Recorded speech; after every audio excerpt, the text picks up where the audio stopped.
তো আমরা chemical bonding আজ শুরু করছি। একটা খুব important chapter, periodic table, atomic structure, periodic table এবং কেমিক্যাল বন্ডিং, এই নিয়েই কেমিস্ট্রির ভিত। এখন তোমাদের বলে যে ইলেভেনটা অত যত্ন করে না পড়লেও চলবে, কারণ এটা ফাইনাল পরীক্ষায় থাকবে না। একথা প্রায়শই তোমরা হয়তো ভাবো বা কেউ ভাবায়, কিন্তু জানবে যে 11 কেমিস্ট্রির যে অংশটা রয়েছে 11-এ, সেটা হায়ার সেকেন্ডারিতে না থাকতে পারে, কিন্তু সেগুলো হচ্ছে কেমিস্ট্রির একদম ভিতের মতো। সেগুলো যদি তুমি যত্ন করে না শেখো, তাহলে 12-এ যেগুলো হায়ার সেকেন্ডারিতে থাকবে, সেই কেমিস্ট্রি যখন তুমি পড়তে যাবে, তখন তোমাকে বেশ পদে পদে বাধার সম্মুখীন হতে হবে।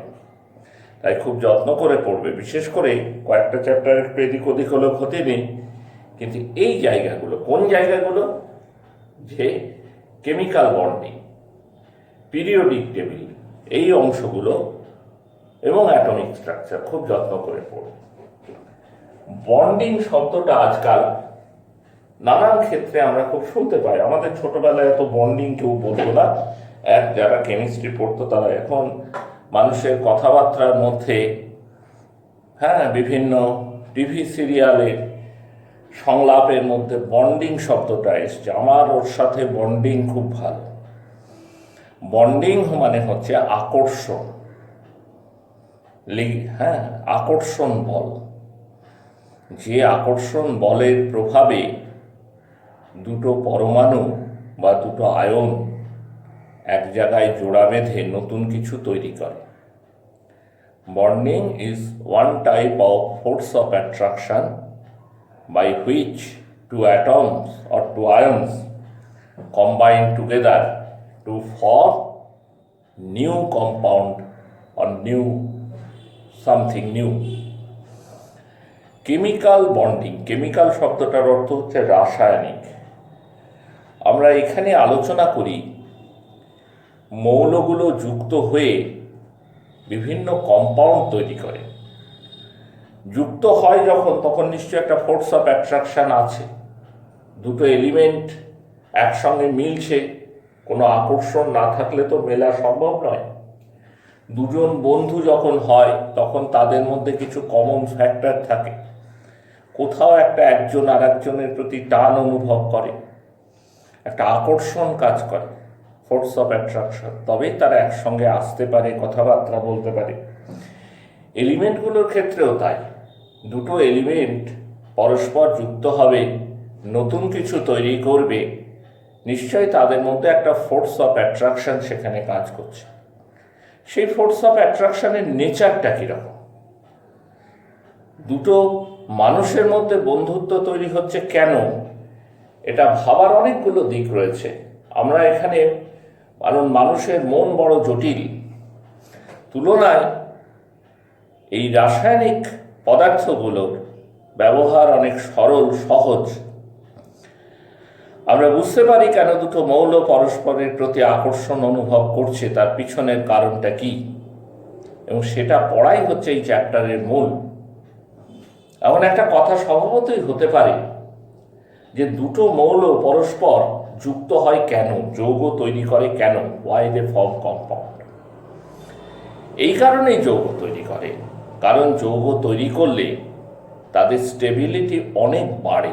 তা যদি না বাড়তো, তাহলে তারা কম্পাউন্ড তৈরি করতো না, নতুন কিছু তৈরি করতো না। নতুন কিছু যখনই তৈরি করবে, তখন কিছু ব্যতিক্রম বাদ দিলে, সব নিয়মেরই কিছু ব্যতিক্রম থাকে, কিছু ব্যতিক্রম বাদ দিলে সাধারণভাবে একটা জিনিস জানবে যে তার স্থায়িত্ব বাড়ে।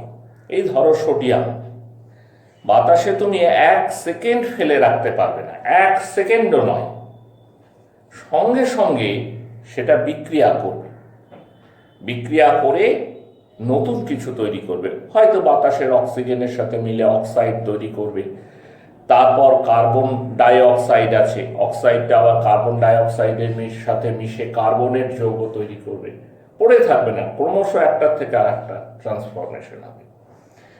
কিন্তু সেই সোডিয়ামকে যখন তুমি ক্লোরিনের সাথে বিক্রিয়া করে সোডিয়াম ক্লোরাইড যৌগ তৈরি করে রাখছো, তখন সেটা দেখবে বছরের পর বছর পড়ে আছে, সেখানে আর সোডিয়ামের কোনো এদিক ওদিক কিছু হচ্ছে না, একভাবে সেটা পড়ে আছে। তার মানে এই সোডিয়াম ক্লোরাইড এই কম্পাউন্ডটার মধ্যে সোডিয়ামের স্টেবিলিটি অনেক বেশি। এলিমেন্ট স্টেটে সোডিয়াম অত স্টেবল নয়, কিন্তু কম্পাউন্ড ফরমেশনের মধ্যে দিয়ে সোডিয়ামের স্টেবিলিটি বহুগুণ বাড়ে। বুঝতে পারছো কথাটা? এই কারণে এলিমেন্টগুলো কম্পাউন্ড তৈরি করে স্টেবিলিটি বাড়ানোর জন্য। ইনার্ট এলিমেন্ট যারা নিষ্ক্রিয় বলি, কেন নিষ্ক্রিয় বলি? কারণ আমরা সাধারণভাবে ধরে নিয়েছি যে তারা কোনো কম্পাউন্ড তৈরি করে না, তারা নিজেরাই যথেষ্ট স্থায়ী, তাদের আর যৌগ তৈরি করে স্থায়িত্ব অর্জন করতে হয়নি। পরবর্তীতে অবশ্য দেখা গেছে কনসেপ্টটা পুরোটা ঠিক নয়। জেনন তো একটা ইনার্ট এলিমেন্ট, প্রচুর কম্পাউন্ডস তৈরি করে জেনন। তোমরা 12 ক্লাসে উঠে জেনন কেমিস্ট্রি পড়বে, দেখবে। তাই নিষ্ক্রিয় গ্যাসগুলোকে পুরোপুরি নিষ্ক্রিয় বলা যায় কিনা এটা নিয়েও এখন একটা মতভেদ আছে। তা সাধারণভাবে আমরা নিষ্ক্রিয় ধরে নিচ্ছি যে তারা অন্য কারোর সাথে যুক্ত হতে চায় না, তারা নিজেরাই স্থায়ী, এলিমেন্ট স্টেটেই তাদের স্থায়িত্বটা অনেক বেশি, তাই তারা নতুন করে কারোর সঙ্গে যুক্ত হয়ে আর নিজেদের স্থায়িত্বের খোঁজ করে না, এই জন্য তারা ইনার্ট। কিন্তু সেটা কটা মৌল? হিলিয়াম, নিয়ন, আর্গন, ক্রিপ্টন, জেনন, র্যাডন। এই কটা বাদ দিয়ে বাকি যে প্রাকৃতিক মৌল আছে, মোট প্রাকৃতিক মৌলের সংখ্যা 92। তার মধ্যে হিলিয়াম, নিয়ন, আর্গন, ক্রিপ্টন, জেনন, র্যাডন অর্থাৎ 6টা যদি তুমি বাদ দাও, তাহলে 92 থেকে 6 যদি তুমি বিয়োগ করে দাও, তাহলে সংখ্যাটা হবে 86। বুঝতে পেরেছ? এরা কিন্তু প্রত্যেকেই বিক্রিয়া করে, কম্পাউন্ড তৈরি করে, এবং কম্পাউন্ড তৈরির মাধ্যমে তারা স্থায়িত্ব পায়। এবার তারা বিক্রিয়া করে, কারোর সাথে যুক্ত হয়। আমি গোড়াতেই বলেছি একটা আকর্ষণ বল না থাকলে যুক্ত হতো না। তো সেই আকর্ষণ বল, তার প্রকৃতিটা কি, what is the nature of force of attraction, তার উপর ভিত্তি করে বিভিন্ন ধরনের বন্ড তৈরি হয়। আমরা কোনোটাকে বলি আয়নিক বন্ড, কোনোটাকে বলি কোভ্যালেন্ট বন্ড, কোনোটাকে বলি কোঅর্ডিনেট বন্ড, কোনোটাকে বলি হাইড্রোজেন বন্ড। এই যে ডিফারেন্ট টাইপ অফ নেমিং হয়েছে বন্ডগুলো, বন্ড মানে কি? আকর্ষণ বল। তাহলে আকর্ষণ বলের ক্ষেত্রে আয়নিক বন্ড কাউকে বলছি, কাউকে কোভ্যালেন্ট বন্ড বলছি। সেটা কেন? তার কারণ ফোর্স অফ অ্যাট্রাকশনের নেচারটা কি ধরনের আকর্ষণ, তার উপর ভিত্তি করে আমরা বন্ডিংগুলোর বিভিন্ন ধরনের নামকরণ করেছি। আর একটা শব্দ এখানে আমরা উচ্চারণ করি, সেটা হচ্ছে ভ্যালেন্সি। ভ্যালেন্সি কাকে বলে? ভ্যালেন্সি একটা খুব ইম্পর্টেন্ট জিনিস কেমিস্ট্রি। কোনো মৌলের পরমাণু অন্য কোনো মৌলের পরমাণুর সাথে যুক্ত হওয়ার ক্ষমতাকে তার যোজ্যতা বলে। The tendency of an atom to combine with other atom is known as its valency. এখন কোনো একটা মৌলের পরমাণু কেন অন্য কোনো মৌলের পরমাণুর সাথে যুক্ত হবে? সেই একই কথা, স্থায়িত্ব বাড়ানোর জন্য। তো সবাই সমান যুক্ত হয় না, আমরা দেখেছি। একটা অক্সিজেন 2টো হাইড্রোজেনের সাথে যুক্ত হতে পারে, কিন্তু একটা কার্বন 4টে হাইড্রোজেনের সাথে যুক্ত হতে পারে। তাহলে যুক্ত হওয়ার ক্ষমতা যেটা, সেটা এক একজনের ক্ষেত্রে এক এক রকমের, কারোর ক্ষেত্রে একরকম নয়। সেই জন্য এক একজনের এক এক রকম ভ্যালেন্সি হয়। তাহলে কোনো একটা এলিমেন্ট, এখানে কেমিক্যাল বন্ডিং পড়ছে, আবার গোটা ব্যাপারটা একটু গুছিয়ে নাও। বন্ডিং মানে আকর্ষণ বল। যে আকর্ষণ বলের প্রভাবে 2টো অ্যাটম বা 2টো আয়ন এক জায়গায় জোড়া বেঁধে নতুন কিছু তৈরি করবে। এই যে এক জায়গায় জোড়া বাঁধবে মানে যুক্ত হবে, তার মানে সেখানে তাদের ভ্যালেন্সি প্রকাশ পাবে। এবার যুক্ত হবে কেন? না, যুক্ত হলে তাদের স্থায়িত্ব বাড়ে, স্টেবিলিটি বৃদ্ধি পায়। ফলে তারা সবসময় প্রত্যেকেই চায় নিজের স্থায়িত্ব বাড়াতে, এলিমেন্টগুলোও চাইবে। তাই তারা যুক্ত হবে, এবং যুক্ত হওয়ার ফলে তারা নতুন কম্পাউন্ড তৈরি করবে, একটা ফোর্স অফ অ্যাট্রাকশন ডেভেলপ করবে। সেই ফোর্স অফ অ্যাট্রাকশনের প্রকৃতি, নেচারের উপর দাঁড়িয়ে আমরা বিভিন্ন রকম বন্ডিংয়ের নাম করবো, কোনোটাকে আয়নিক বন্ড বলবো, কোনোটাকে কোভালেন্ট বন্ড বলবো, এটসেট্রা এটসেট্রা। এবং এই সময় অ্যাটমগুলোর ভ্যালেন্সি প্রকাশ পায়। যুক্ত হওয়ার প্রবণতা মানেই তো ভ্যালেন্সি, তাই কোনোটাকে আমরা ইলেকট্রোভ্যালেন্সি বলি, তড়িৎযোজ্যতা বলে বাংলায়, কোনোটাকে আমরা কোভ্যালেন্সি বলি, আলাদা কিছু কথা না, একই কথা। ইলেকট্রোভ্যালেন্সি মানে সেটা স্থির তাড়িতিক আকর্ষণ বল দেয়, যুক্ত তো হচ্ছেই, যুক্ত হচ্ছে বলেই ভ্যালেন্সি আছে। কোন ধরনের ফোর্স অফ অ্যাট্রাকশন দ্বারা যুক্ত হচ্ছে, কি ধরনের ফোর্স অফ অ্যাট্রাকশন দ্বারা? স্থির তাড়িতিক আকর্ষণ বল, ইলেকট্রোস্ট্যাটিক ফোর্স অফ অ্যাট্রাকশনের দ্বারা যুক্ত হচ্ছে। ঠিক আছে, সেটা হচ্ছে আয়নিক বন্ড। ইলেকট্রন আদান প্রদান করে যখন যুক্ত হয়, শেয়ারিং অফ ইলেকট্রন করে যুক্ত হয়, তখন সেটাকে আমরা বলি কোভ্যালেন্ট বন্ড, এটসেট্রা এটসেট্রা। তা আমরা প্রথমে আয়নিক বন্ড নিয়ে আলোচনাটা শুরু করি।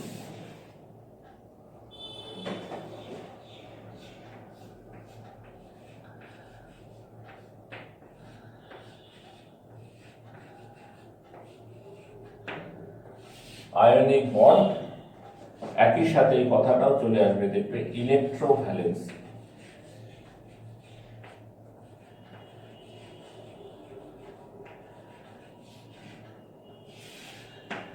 ইলেকট্রোভ্যালেন্সি, আয়নিক বন্ড, ইলেকট্রোভ্যালেন্সি। একটা কথা আমরা একটু আগে আলোচনা করছিলাম যে কতগুলো এলিমেন্টকে আমরা বলি নিষ্ক্রিয় বা ইনার্ট, যদিও সেই কথার সূত্রে আমরা বলেছি এরা পুরোপুরি ইনার্ট, এ কথা মনে করার কোনো কারণ নাই, তবু তাদেরকে আমরা ইনার্ট মনে করি, অন্তত আজ পর্যন্ত মনে করেই পড়াশোনায় করছি। তার কারণ তারা খুব স্টেবল, তারা কারোর সাথে যুক্ত হয়ে নিজেদের স্টেবিলিটি বাড়ানোর কথা ভাবে না, চিন্তা করে না। এবার কথা হলো যে তারা কেন এত বেশি স্টেবল, এটা যদি প্রশ্ন হয়। এই 92টা মৌলের মধ্যে এই যে 92টা আমাদের প্রাকৃতিক ন্যাচারাল এলিমেন্ট আছে, তার মধ্যে কতগুলো নিষ্ক্রিয় মৌল তারা বেশি স্থায়ী হলো, বাকিরা স্থায়ী হলো না, এটা কেন?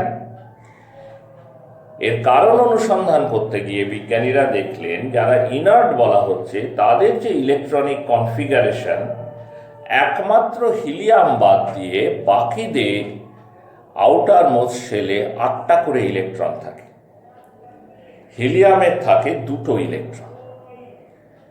এইটা তাদের মনে একটা স্ট্রাইক করল যে হিলিয়াম বাদ দিলে আর্গন, নিয়ন, আর্গন, ক্রিপ্টন, জেনন, র্যাডন প্রত্যেকের কনফিগারেশনে আউটার মোস্ট শেলে কটা করে ইলেকট্রন আছে? 8টা করে। হিলিয়ামের আছে 2টো, কমন 8টা।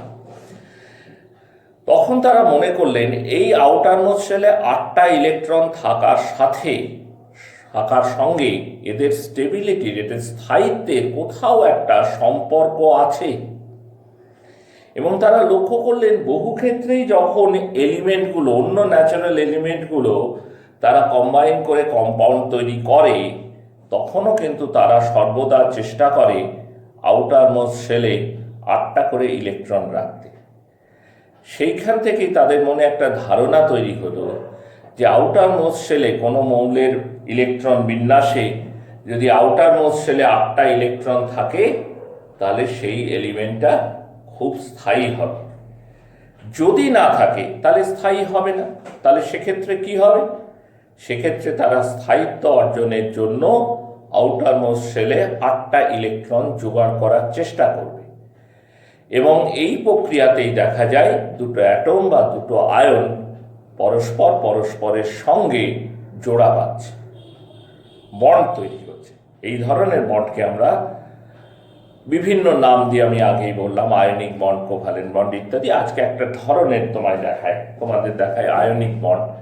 ধরো সোডিয়াম একটা অ্যাটম, তার অ্যাটমিক নাম্বার হচ্ছে 11।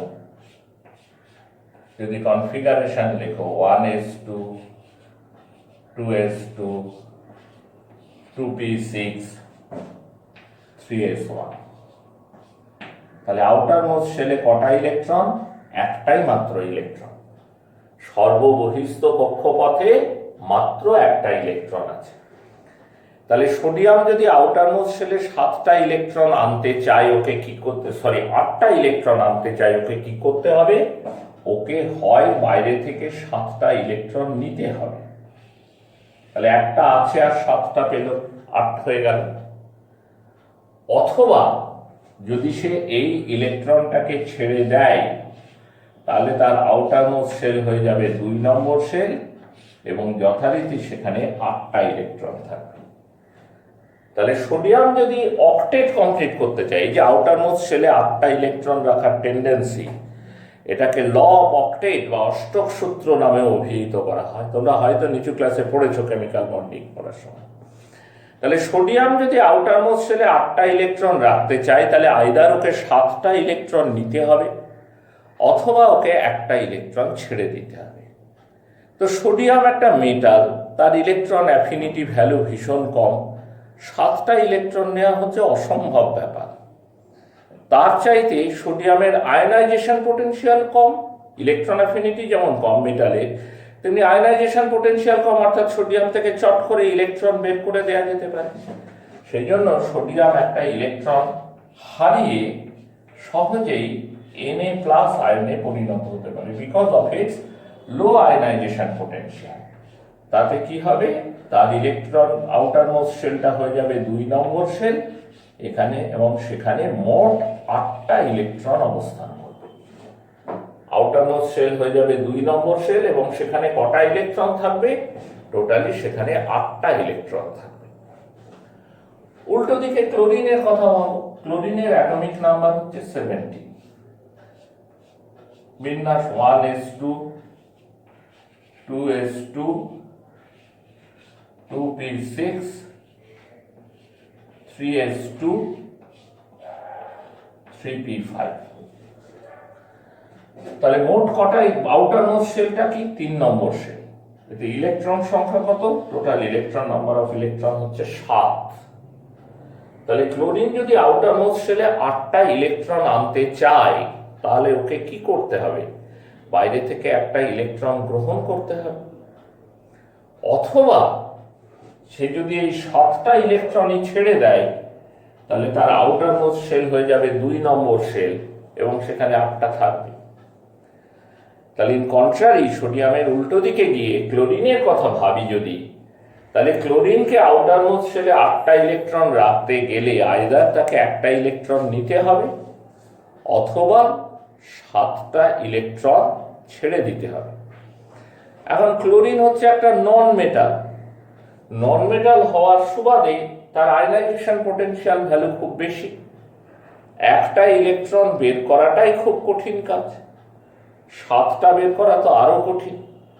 সেই জন্য ক্লোরিন 7টা ইলেকট্রন ত্যাগের দিকে যায় না, বরং নন মেটাল হিসাবে তার ইলেকট্রন অ্যাফিনিটির মান বেশি হয়, অর্থাৎ সে সহজে ইলেকট্রন নিতে পারে। তাই ক্লোরিন করে কি, 7টা আছে, আর একটা ইলেকট্রন গ্রহণ করে বাইরে থেকে Cl- আয়ন তৈরি করে, এবং তখন তার বিন্যাস হয় 1s2, 2s2, 2p6, 3s2, 3p6। কিন্তু সে তখন আর ক্লোরিন থাকে না, সে তখন পরিণত হয় Cl- আয়নে। এই Na+ এবং Cl- আয়ন যখন পরস্পর ইলেকট্রোস্ট্যাটিক ফোর্স অফ অ্যাট্রাকশনের দ্বারা যুক্ত হয়, তখন সোডিয়াম ক্লোরাইড বা NaCl এই কম্পাউন্ডটা তৈরি হয়। কিরকম আকর্ষণ বল দ্বারা যুক্ত হয়? স্থির তাড়িতিক আকর্ষণ বল। একটা পজিটিভ চার্জ, একটা নেগেটিভ চার্জ, অর্থাৎ দুটো বিপরীত আধানের মধ্যে যে আকর্ষণ বল কাজ করে, সেই আকর্ষণ বলের দ্বারা দুটো আয়ন যুক্ত হয়ে একটা যৌগ তৈরি করছে। তো এই ধরনের বন্ড, এখানে তো একটা বন্ড, এটা আকর্ষণ বল। কিরকম আকর্ষণ বল? স্থির তাড়িতিক আকর্ষণ বল। তাই এই বন্ডটাকে বলে ইলেকট্রোভ্যালেন্ট বন্ড বা তড়িৎযোজী বন্ধনী, ইলেকট্রোভ্যালেন্ট বন্ড বা তড়িৎযোজী বন্ধনী।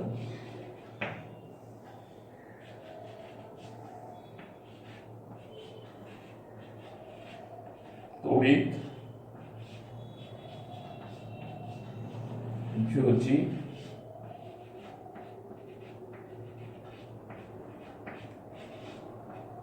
বন্ধন। আমি আগেই বলেছি আকর্ষণ বলের প্রকৃতির উপর নির্ভর করে বিভিন্ন ধরনের বন্ডের নামকরণ করা হয়। এখানে আকর্ষণ বলটা কি স্থির তাড়িতিক আকর্ষণ বল, তাই বন্ডটাকে বলা হলো ইলেকট্রোভ্যালেন্ট বন্ড, তড়িৎ যোজি বন্ধন। আর এখানে সোডিয়াম ক্লোরিনের সাথে যুক্ত হলো, বা উল্টো দিক থেকে দেখলে ক্লোরিন সোডিয়ামের সাথে যুক্ত হলো। তাহলে সোডিয়াম এবং ক্লোরিন দুজনের যোজ্যতায় প্রকাশ পেল। কোনো মৌলের পরমাণু অন্য মৌলের পরমাণুর সাথে যুক্ত হওয়ার ক্ষমতাই হচ্ছে তার যোজ্যতা। The tendency of an atom to combine with other atom is called its valency. তো এখানে সোডিয়াম ক্লোরিনের সাথে যুক্ত হচ্ছে বা ক্লোরিন সোডিয়ামের সাথে যুক্ত হচ্ছে, তাহলে দুজনেরই ভ্যালেন্সি প্রকাশ পাচ্ছে। সেই ভ্যালেন্সিটাকে আমরা কি বলি?